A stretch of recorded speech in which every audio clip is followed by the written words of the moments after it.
When I wear a white ribbon, it's to make a promise. It's a public pledge not to commit, condone, or remain silent about violence against women. And it's a call on governments to enforce and adopt laws to support women's programs. And it's really a catalyst for discussion, for soul searching, for change. And that word catalyst is important. Some of you know that from your chemistry. You know, you put two things together, nothing happens, you got the third little bit, and, you know, kazam, something happens. That's what we are. That's what all of us are here. Because it's not like we have enough votes to change, you know, the world. We've got the power, we've got the energy, we've got the capacity, if we see ourselves as catalysts. And so the white ribbon being a catalyst for change, this is what it looks like around the world. In Brazil, where the biggest thing that happens every year is carnival. So there the white ribbon campaign goes on the carnival parades. In other countries, they use traditional forms of organizing, like in Southwest Africa, Namibia, where these men were rallying outside the Parliament building to support a law that for the first time was going to make rape in marriage a crime. These men said, we support this law. In Lebanon, hanging ribbons from trees. This vigil in Pakistan, men speaking out. These men in China signing a pledge not to commit, condone, or remain silent about violence against women. This is my all-time favorite white ribbon picture. It's in Cambodia. This little boy, as you see in this picture, I found this out a couple years ago. This little boy comes from a home where his father is abusive, uses violence.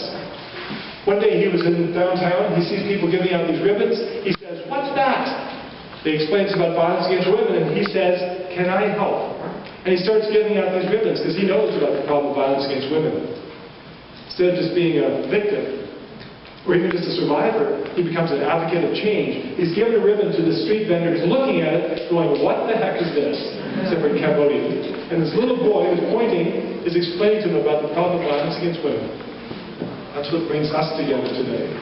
In some countries, women have started a campaign giving out to policemen. In many countries, they use famous actors. This is the southernmost white ribbon campaign. A lot of images of, using sort of, traditional images of masculinity, even a bit sort of macho images. But basically try to make it safe for guys. We know there's going to be resistance to our messages, so we say just ordinary guys, diverse guys are speaking out against the violence. Athletes speaking out against the violence. Images of, real men don't hit. This is a poster from a group here in the States that we've adopted in Canada. Our strength is not for hurting. So when guys disrespect women, we say that's not right. So very positive messages about ending violence against women. No pictures that you see there of, the woman with the black eye. Because that one might have an impact. But the more we can talk about alternatives, the more we can really try to inspire boys and men to rethink what it means to be a man, to speak out against the violence, the more successful we will be. So, I want to pause for a second. I've got a few more things to say. But I do know there's probably some questions or comments based on what I've already said. So before I say a bit more about how we can mobilize for change, what you can do to reach out to, particularly, not just the world in general, but because of what I'm speaking about, reaching out to some of the boys and men around you. We'll be talking a bit more about that. Let me just pause for just a couple questions. Yeah. When the anthropologists studied cultures, did they encounter any matriarchal cultures where the women committed violence against men in order to maintain their status quo? Did they encounter matriarchal societies where women use violence in their relationships with men? I don't think so, no. Now, but you have to realize that there's been a debate on how there have been matriarchal cultures. There's cultures in which forms of power are shared, where some forms of some councils are just women-dominated. There are certainly societies where the names pass from mother to offspring, not from the father. But those tend to be societies based on a pretty high degree of equality between the sexes. But we haven't had, as far as I know, a society in which women have had power over men the way men have power and domination over women. Doesn't seem to have happened. But we certainly have many societies in which women have been very powerful, and in which forms of power have been basically have been led by women, for sure. If anyone has a question and they want to use the microphone. Yeah, back there. I was going to ask, how would you say that we can make